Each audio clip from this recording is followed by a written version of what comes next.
Welcome home, brave heroes. I'm Ash, this is AshQuest, and it's time once again to check out the real world, where we touch grass and stuff. Anyway, I'm really excited to be here. This is my very first visit to Miniature Market here in the greater St. Louis area, which is pretty out of the way for me, but I had to be here for other reasons, so I decided why not make the most of my trip and make a stop to a place that I've wanted to go to for several months now. So we're going to check out the inside. Here we go. I'm excited.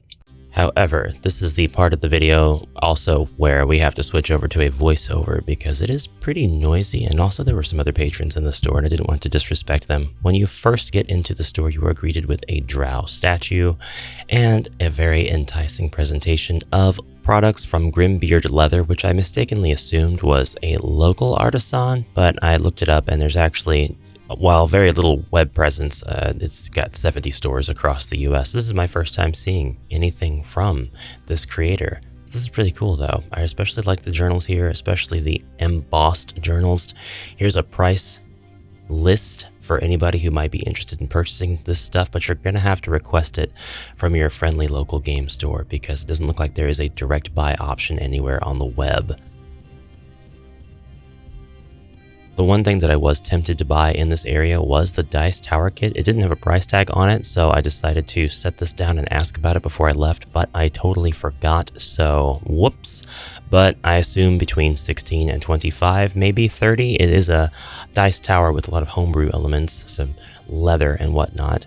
The dice trays look really nice as well. I didn't get anything from this section. I kind of employed a strategy that I like to call don't grab everything in sight because you never know what you're going to find near the end of your visit. So I do a lot of window shopping when I get to a store like this and try to take in everything thoroughly and meticulously. I saw a lot of really cool stuff though that I probably would have added to a shopping cart if I had unlimited money. In particular, we've got some pretty neat Dungeons & Dragons merch. A couple of statues that I am seeing now were probably on sale, probably had price tags on them, but I didn't think of that at the time. I thought they were more decoration. An assortment of different role-playing games that look like they're not marked up too badly. There were a lot of games that I noticed didn't have like an egregious price increase on them, and I went to another store after this, which you'll also see in the video, where this was not the case and the prices were way marked up. I do want to point out that this particular store was not in a mall. It is a standalone, sort of like an outdoor mall area. Really loved seeing Loki's battle mats books here. They were not of the same double pack variety that I like to buy, and of course I've known about these. They've been out for a little while. I didn't end up picking up any Lokis before I left. This is mainly because I wanted to make sure that I checked out the entire store before I committed to buying anything, but also because I did actually end up buying something else and I didn't want to spend too much money in one visit. I thought they were pretty decently priced though. I really didn't see any huge problem with the price on the shelf. This one's probably the one I was tempted to get the most. And you know what? Maybe someday. Go ahead and tilt the camera for you so you can slow down the video if you want and check out all of the RPG books that are available in this particular store. It's really cool to see the large box presentations on top of it. Is that Cornelius? Even if I don't buy tarot decks for myself, I did think it was really cool to see a Dungeons & Dragons themed one. I was really curious about these map tiles. One day soon, I think I might pick these up and give you guys a presentation. Lots of board games. There had to have been like 1,000 games here, different products, expansions, and the like. I did get a good look at a lot of things from Mantic and Tenfold Dungeon. A lot of the stuff that I've looked at from my channel, from the comfort and safety of my chair at home at my PC, but nothing I've actually ever had physically in my hands to be able to check out. And these Tenfold Dungeon boxes were much bigger than I imagined they would be. This is the first time I've seen dungeon tiles reincarnated physically in a store, and I have to say, very reasonable price in my opinion. Probably could have picked up the dungeon tiles reincarnated. Was really happy to see the next level encounters packages of monsters here. I really like next level miniatures. I know a lot of folks out there think that they're too small, but 25mm gaming is a thing and they would fit perfectly with that. There were also a lot of Dungeons and Lasers boxes. I really can't just keep saying there was a lot of X thing, a lot of Y thing. There was a lot of everything. And I was really tempted to check out a lot of this stuff. So maybe not this visit, but in a future visit, I will be able to grab some of this stuff and give you guys some unboxings and use it with HeroQuest and the like. I actually really like the design of these dice. I like their faces a lot.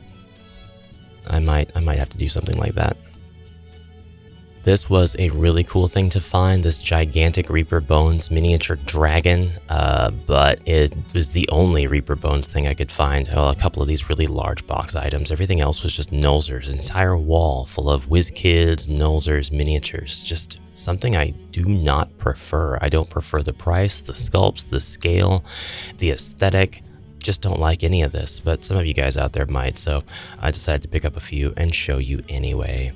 Yeah, an entire wall, and absolutely no Reaper of any kind, except for the large box monsters behind me.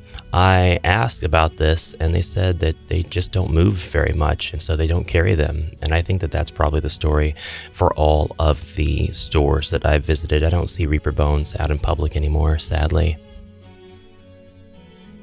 And here we have your normie board games, all of the board games that are only slightly tangentially adjacent to the dungeon crawlers and such that take up the majority of your friendly local game store. But you know, it's fine to see stuff like Escape Room and Carcassonne and Talisman. I love those games anyway. Warlock tiles, again.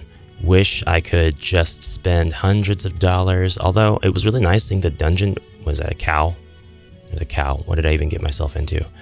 Dungeon dressings. This is a line of products I didn't expect to run into, and I thought they looked really, really neat, particularly this leather working or this tanning station. The market stalls all looked really attractive. I don't know that I can justify spending $44.99 USD on a bunch of mushrooms. I mean, maybe for some of you guys it would be fine, but other than that, price tag versus the actual content, probably not for me.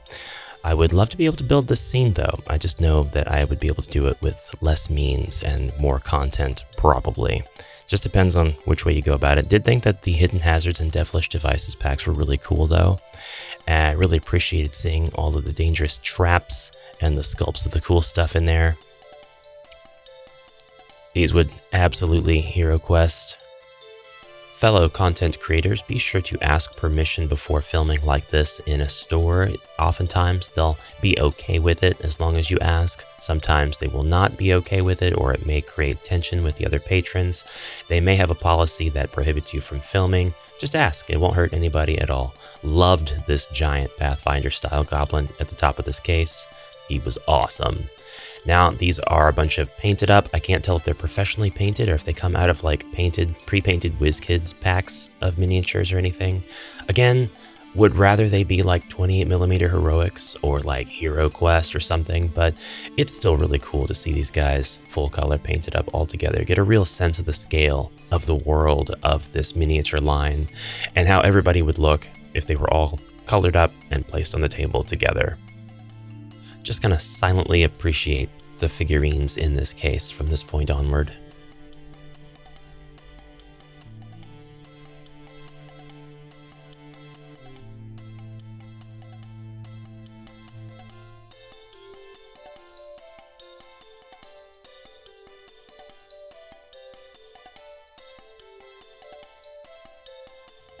And there was actually a second case full of a lot more of these monsters.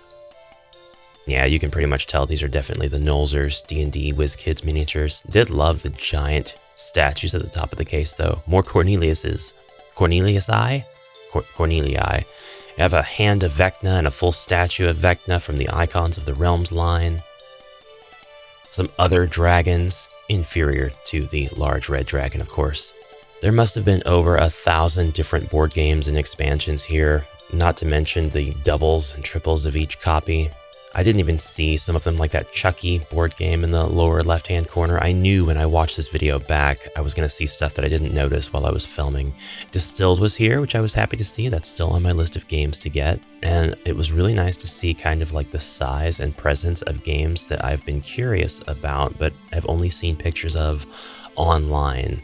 And you could argue that, well, just watch YouTube videos about them, but there really is a difference in seeing the game in person and feeling it and kind of weighing it out and checking out all the sides and the back. It's just a different presentation. I mentioned discovering a board game by rewatching the video, but really while I was there, I was discovering a lot of new board games I'd never even known about. Like BattleTech has a tabletop. I didn't know this. It makes perfect sense though. I mean, of course it has a tabletop. Why would that even be surprising? It's the perfect medium for the game. But there are a lot of board games I was surprised to see, and I was just thinking it'd be impossible to keep up with every single new release unless you were one of the people who worked here, you know, and you had ample time to play this stuff. This place had terrain crates. I also wanted to point out that it would be remiss of me not to point out that half the store was just tables for people to sit at and play games, so you could reserve a table ahead of time and come here and game with your friends, play whatever TTRPG you want, and there were signs on the tables indicating whether or not they were reserved. I don't know if you could just walk in and claim one. They probably have a walk-in policy. I didn't ask about the prices of reserving a table or being at a table to play your game. I was really impressed by these terrain crates.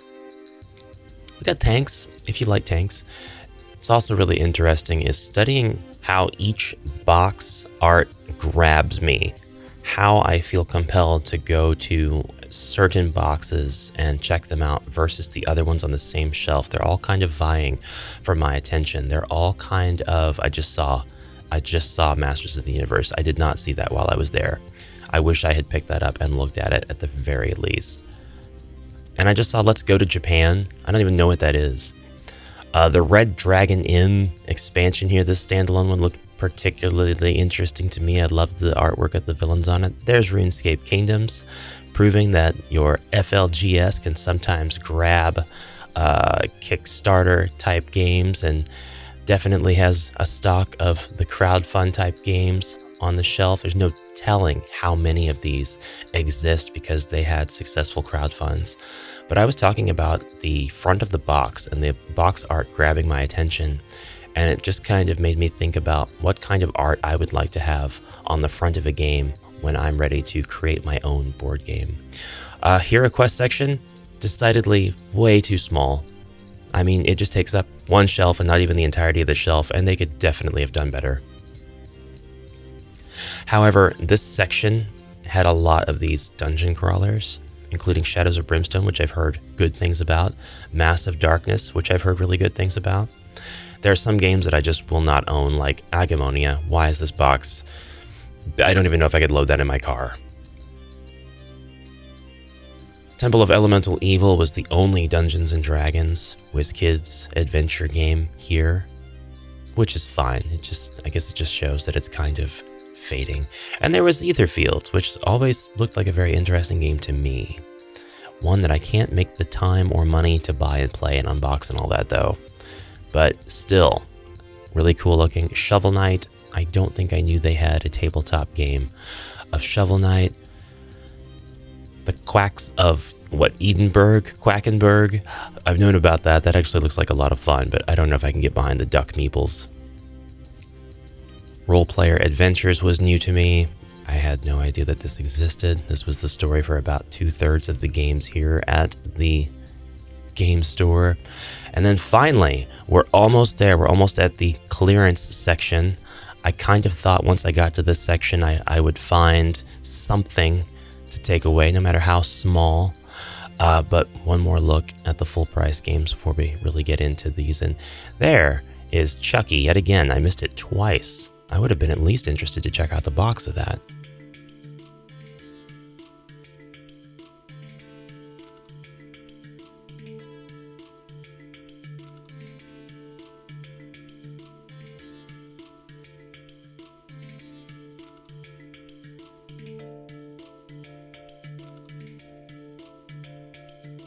They had, of course, a wall of Warhammer. A wall of Warhammer. The old world sets.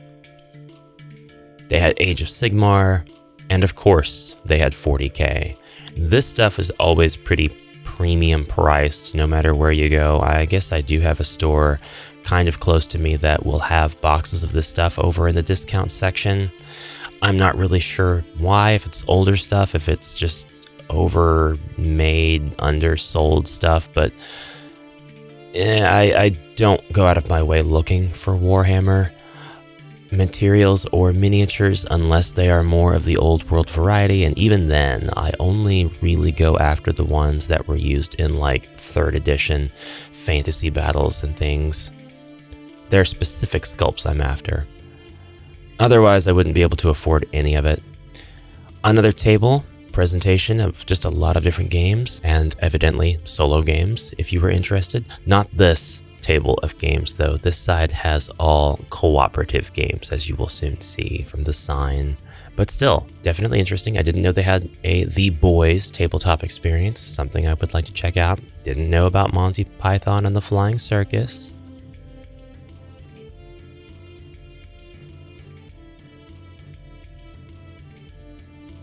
Saw this as I was heading out. I don't know how they get their hands on these fantasy busts, but they look awesome and I would love to have one. Just now noticing also that the sign says something about Meeple Meets with a game raffle. That would be a lot of cool to partake in. I'm definitely going to have to come back here. My prize from my journey was Tenfold Dungeon Smuggler's Den, which is sure to be unboxed on the channel soon. Since I was in town, I decided to go to V-Stock. I haven't been in years, and they typically have a pretty surprising little rotation of stock. So lots of stuff for me to look through. Again, this time we've got movies, CDs, cards, toys, video games, albums, shirts, comics, more comics. Did I mention comics? There's just a lot of stuff here. Lots of cards behind the cases, but also lots of pre-packaged decks of Magic the Gathering and Pokemon, I think, and Yu-Gi-Oh! It looks like these are supposed to be themed, or at least maybe they'd all be the same color. I picked up the deck that I had in my hand there with the assumption that it would be all black because I'm trying to continue to collect cards for my black deck, but it turns out that it's just a mishmash of a bunch of random cards, which I guess is actually fine because I definitely got back more than the $5 that I spent on that deck of cards. I didn't know Goblin Slayer had an RPG. Also, was pretty interested in this Dungeon Meister random monster generator ultimate micro RPG book. Just a book full of micro RPGs, lots of different games, lots of different concepts.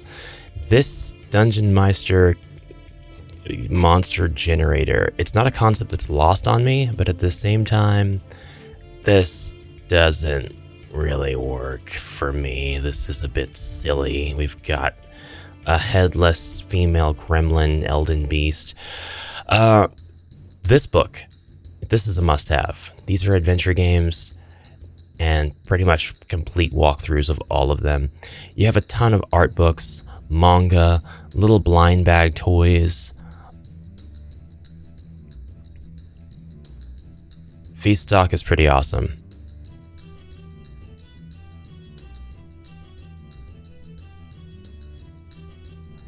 And I remember when $6.99 was the normal price to pay for a manga.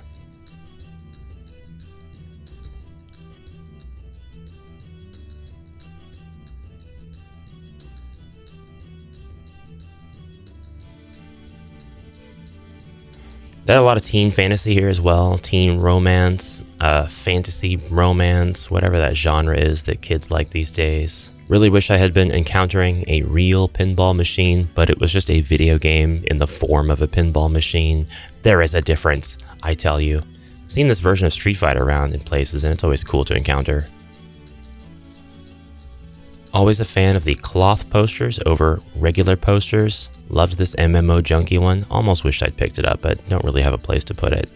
And there's a lot of vintage toys. It cannot be overstated. They put them right up with the Funko Pops and the modern reprint toys and all of that stuff. But you can always be sure that you'll get a wash of nostalgia when you browse the toy section at V-Stock. So like I don't even know what that castle was. Like the opposite of Castle Grayskull? Who's this lizard man from? They don't have all this information on these packages, and it just makes me wonder, what did I miss when I was a kid trying to keep an eagle eye on the newest action figure releases and such? Don't forget there are plenty of cat girls and anime figurines with bathing suits on for your perusal. I'm not gonna judge. I saw quite a few anime figurines though, and it's good to see them kind of going down in price finally, because not everybody has 80 to 120 bucks to spend on an anime statue, you know? And in some cases much, much higher. Although I will say in those cases, the detail always correlates with the price. The higher you pay, the higher the detail in the figurine, the nicer it looks. That's just kind of a given. A Sega prize figure is enough for me though. 20 to 30 bucks on a statue and I'm happy. Now it's time to go up to the second floor of this mall store, but not before getting distracted by this case, which has Emma Frost and an adorable Tiny Tina. Here is a glimpse of all the comics they have, and it's just a glimpse. I didn't feel like flipping through all these little single issues, not this time. And they are playing the greatest television shows from the 90s, period. The first place, the second place, and not this one. I take back everything I said. Time to go upstairs. These stairs have seen better days. This carpet has seen better days. We have a lot of clearance books. There is no rhyme or reason to how these are sorted up here. You're just going to have to go up here and hope that your eyes catch something that might be interesting to you. I was really curious about this section. It looks like somebody just dropped off their entire collection of Ultimax and Avenger volumes and left, but they definitely kind of knew what they had. All this stuff was priced quite a bit higher than the other paperbacks in the store, and they've all got their own section. So I think that this was definitely a book for collectors, a section for collectors of this book in particular, and books kind of like it. But I did look because I thought maybe I'd find some fighting fantasy or some Lone Wolf or something. Tarot decks over here behind the case, upstairs.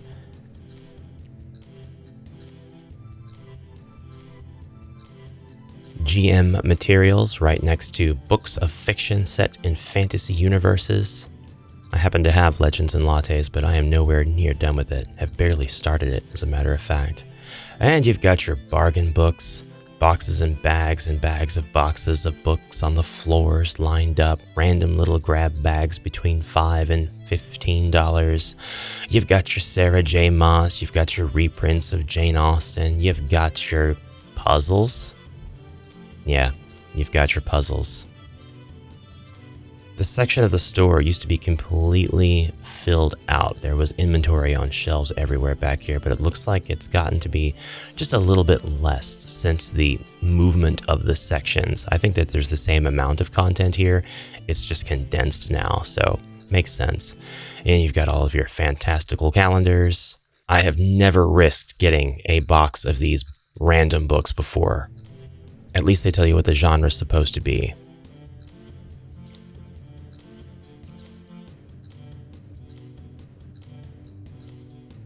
As a bonus, the last stop that I made in the mall was Haha Anime and Games. This is a lot more of the standard fare Japanime fan type stuff, which I'm very much about. They had all kinds of anime statues, plushes, calendars, manga, but they also had board games and paints and miniatures behind these cases as well.